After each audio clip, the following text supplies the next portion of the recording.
Man, didn't see this one coming.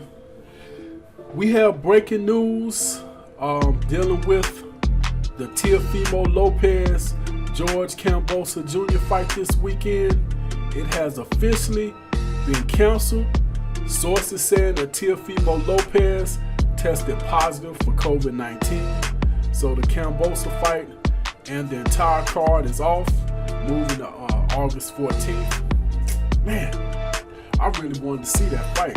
I mean, don't get me wrong, there's some other fights this weekend, so it's still something to watch. We have, I think, Big Charlo, aka Jamal Charlo. He's fighting this weekend. I can't remember the guy whose name it is he's taking on.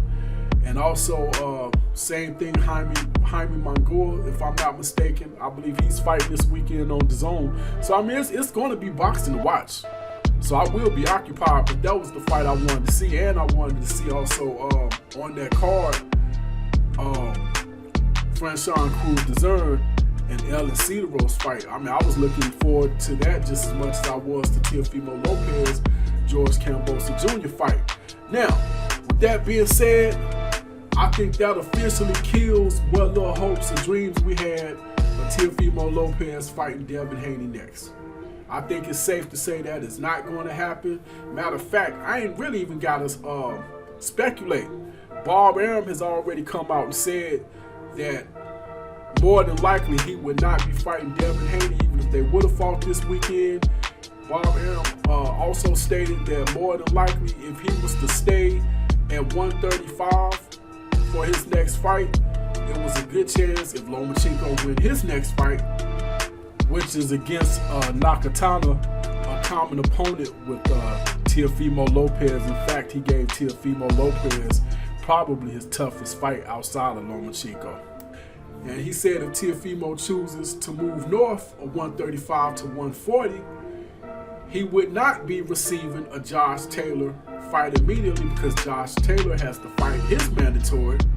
But Teofimo would be fighting the winner of the Julian Rodriguez, Jose Pedraza fight, and that fight is come and gone. So we also know Jose Pedraza was the winner there. Shout out to Jose Pedraza.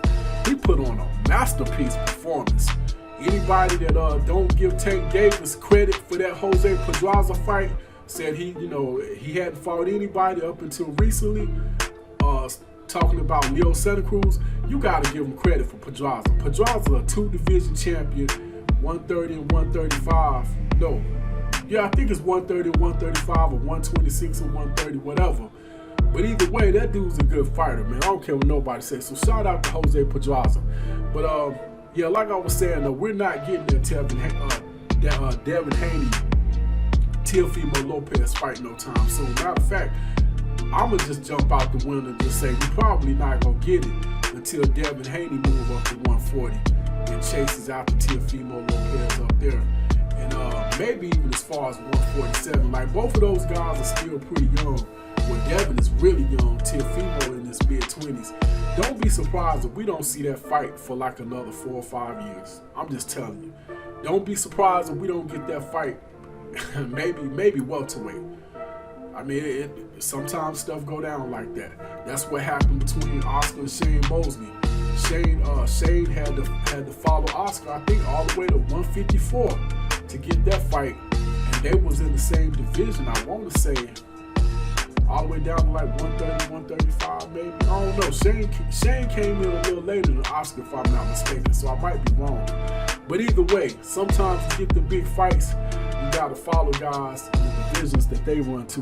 But that's pretty much all I got this Head Busting Boxing's on. Fight Doctor, hit that like button, hit that share button, hit that subscribe button, hit that notification bell.